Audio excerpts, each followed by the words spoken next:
Es indispensable frenar la violencia. Hay que encontrar soluciones para los temas del país y sobre todo del campo. Hago un llamado a los dirigentes a dialogar directamente conmigo. Lo repito, hago un llamado a los dirigentes a dialogar directamente conmigo. Sentémonos para conversar, dialogar sobre el decreto 883. Hablemos de a dónde deben dirigirse sus recursos y asegurémonos de que vayan a quienes más lo necesitan. Pongamos en nuestras manos la solución de las diferencias. El país debe recuperar la calma. Que el país sepa que tenemos la voluntad del diálogo. Pues aquí está la mía. A pesar de este pedido de diálogo por parte del presidente Lenín Moreno, la tensión continúa. Esto es en vivo, esto no puede esperar. Gustavo Valdés cubre en vivo los disturbios que están ocurriendo en este momento en las calles de Quito. Hola Gustavo, buenas tardes. Buenas tardes, Juan Pablo. Nos tuvimos que retirar un poco del área de la Asamblea Nacional porque la situación estaba escalando. Lo curioso fue que momentos después, quizá una media hora, 45 minutos después de que el presidente hiciera este llamado al diálogo, fue cuando escuchamos nuevamente las explosiones provenientes de la Asamblea Nacional, en donde tenían varias horas congregados los grupos manifestantes, que al parecer era pacífico, tan pacífico que había bastantes niños que cuando comenzaron a tirar el gas lacrimógeno también fueron afectados. Esta fue la segunda, es la segunda porque aún está sucediendo, es la segunda ola de confrontaciones. Comenzaron a eso de las 11 de la mañana cuando nosotros estamos frente al edificio de la Asamblea Nacional. Estos enfrentamientos duraron aproximadamente una hora y media. Hubo un término de una parte de calma, y cuando la gente creía que ya iban a poder dialogar con el gobierno, luego de que diera el mensaje al presidente, algunos miembros de los grupos indígenas, de hecho, entraron, dicen, simbólicamente a la asamblea.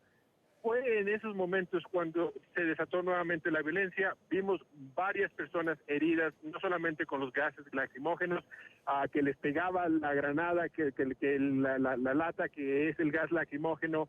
Vimos muchas personas también que dicen que le estaban pegando con algún balas de plástico. No nos pudimos acercar en esta ocasión más a la Asamblea Nacional porque la situación, la policía se veía un poco más agresiva en sus movimientos de lo que vimos en la mañana. En la mañana se tardaron aproximadamente una hora en forzar a los manifestantes a que se retiraran un par de cuadras. En esta ocasión la reacción fue casi inmediata. En cuestión de minutos, los manifestantes, nosotros incluidos que estábamos cubriendo esto, tuvimos que movernos unas 5 cuadras, al punto de que los gases lacrimógenos estaban llegando al hospital militar, que no está muy lejos de donde estaban las protestas, y los mismos soldados que guardan ese lugar tenían que protegerse de los efectos del gas lacrimógeno.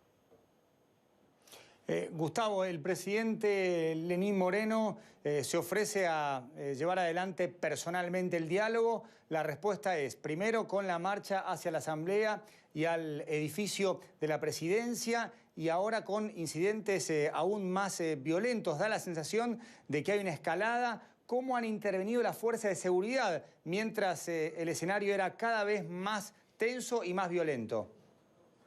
Mira, hay que recordar que ayer hubo calma. Los grupos indígenas se concentraron en la Casa de la Cultura, que es donde se han estado operando. El miércoles sí hubo protestas violentas durante todo el día. Y esta mañana, te digo, nosotros estuvimos ahí presentes, caminamos con ellos, pudimos estar al frente, escuchamos a líderes de la marcha dialogar con los representantes de las fuerzas de seguridad, diciendo, si no avientan proyectiles, no los vamos a agredir. Se llegó a un acuerdo, todo el mundo estaban diciendo que pedían la paz, que se les unieran en las protestas, cuando repentinamente escuchamos del otro lado del edificio los disparos, vimos los gases lacrimógenos que estaban afectando a todo en esa sección.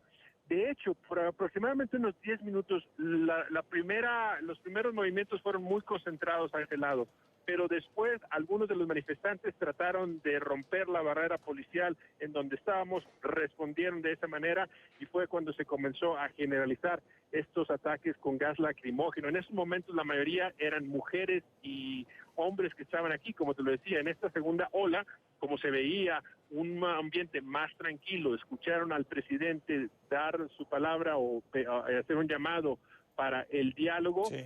había niños dentro de los manifestantes y fueron muy afectados por los gases lacrimógenos que te digo, fue de manera repentina. No sé qué fue lo que causó que las fuerzas de seguridad comenzaran ese operativo, pero fue bastante rápido.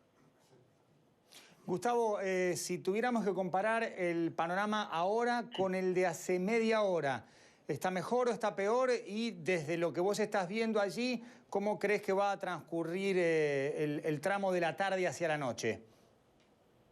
Yo creo que va a estar muy complicada la situación. ¿Por qué? Porque en la mañana, cuando comenzaron los ataques, los mismos manifestantes pedían que se calmaran, que no respondieran con piedras, que no respondieran con proyectiles. En esta ocasión fue tan repentino que la misma gente que habíamos visto anteriormente pedir calma estaban buscando piedras para arrojar.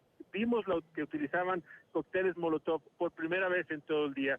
Estaban tratando de buscar cualquier manera que pudieran responder a las autoridades, al punto de que los vecinos, nos tocó ver una de los cócteles Molotov cayó en un poste de luz y estaba incendiándose. También una de ellas cayó en una residencia. Afortunadamente hasta ahora no ha superado esa situación. Pero el hecho de que está cayendo la noche, el hecho de que los manifestantes están más molestos en esta ocasión, pudiera complicar la cosa y se pudiera salir. Al menos lo que te puedo decir es que la situación está concentrada a el área del centro del Parque El Arbolito, que es donde han estado los manifestantes, de la Asamblea Nacional, a unas cuadras a la redonda. No se ve que se esté dispersando más allá, pero el olor del humo se siente en gran parte de la ciudad y también por mucho tiempo se sintieron los efectos del gas lacrimógeno, porque la cantidad que utilizaron durante la mañana y están utilizando ahora de verdad es bastante. Muchas gracias, Gustavo Valdés. Por supuesto, tenés prioridad. Si hay alguna novedad de último momento, nos llamás y tomaremos contacto contigo. En otro punto de Quito está Ana María Canizares para darnos otros detalles de esta jornada caótica en Ecuador. Ana María, buenas tardes. La primera consigna de los manifestantes era que Lenín Moreno levantara los decretos y anulara las medidas económicas. Da la sensación que ya no les alcanza a estas manifestaciones de grupos indígenas una supuesta marcha atrás de Moreno y que directamente van por el actual presidente de Ecuador, que acaba de tuitear, ¿no? Así es, bueno, ha habido ya una respuesta por parte de la Confederación de Nacionalidades Indígenas hace pocos instantes, Juan Pablo, y justamente fue cuando se activó con más fuerza la protesta y el enfrentamiento entre policías y manifestantes en el sector del Parque El Arbolito. Nosotros hemos pasado en una zona relativamente un poquito más alta que donde Gustavo nos estaba reportando, pero los gases lacrimógenos estaban siendo lanzados incluso hacia las zonas de las terrazas y obviamente los manifestantes estaban saliendo, corriendo por diferentes calles aledañas. Estamos ahora mismo en un punto más seguro y veíamos también cómo algunas ventanas de ciertas viviendas estaban siendo afectadas. La respuesta de la CONAIE a través de su cuenta de Twitter es la siguiente, Juan Pablo. Ese es el diálogo, dice la CONAIE, que propone el gobierno de Lenin. La policía arremete nuevamente con represión, con más fuerza, a pesar de los pedidos de paz de manifestantes que descansaban en el Parque El Arbolito. Y finalmente dice SOS Ecuador.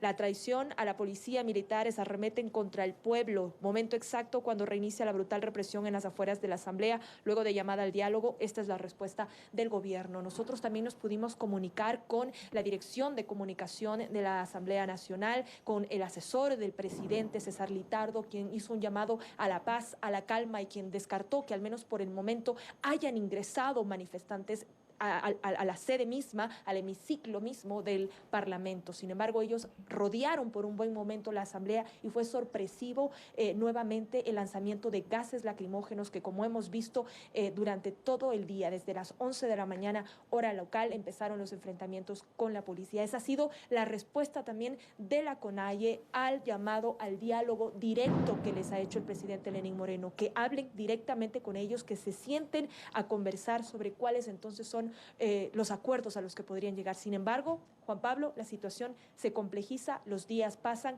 este ya es el 9º día de protesta. La Fiscalía ha reportado que está procesando actualmente a 260 personas hasta el momento. El Ministerio de Gobierno ha actualizado la cifra de personas detenidas a 1.070. Mientras tanto, hay también policías heridos, hay manifestantes heridos, como lo reportaba justamente Gustavo, y lo que se pide es que las protestas cesen también por una parte de la población, sobre todo los industriales, los comerciantes que no han podido reabrir con normalidad sus negocios. Y también, déjame decirte, Juan Pablo, que en pocos minutos más empezará el estado de excepción. En apenas hora y media, 8 de la noche, hora local, empezará el estado de restricción a la movilidad, que es parte de este estado de excepción decretado hace pocos días por el presidente Lenín Moreno, justamente por el tema de las protestas. De 8 de la mañana a 5, de 8 de la noche a 5 de la mañana es cuando empieza este toque de queda, como le llaman algunos aquí en Ecuador, a esta restricción de la movilidad. Esperamos a ver entonces cómo será el barrido que se tendrá que hacer en el sector del Parque del Arbolito. Las cosas están muy complejas. Muchas gracias, Ana María Canizares desde Quito.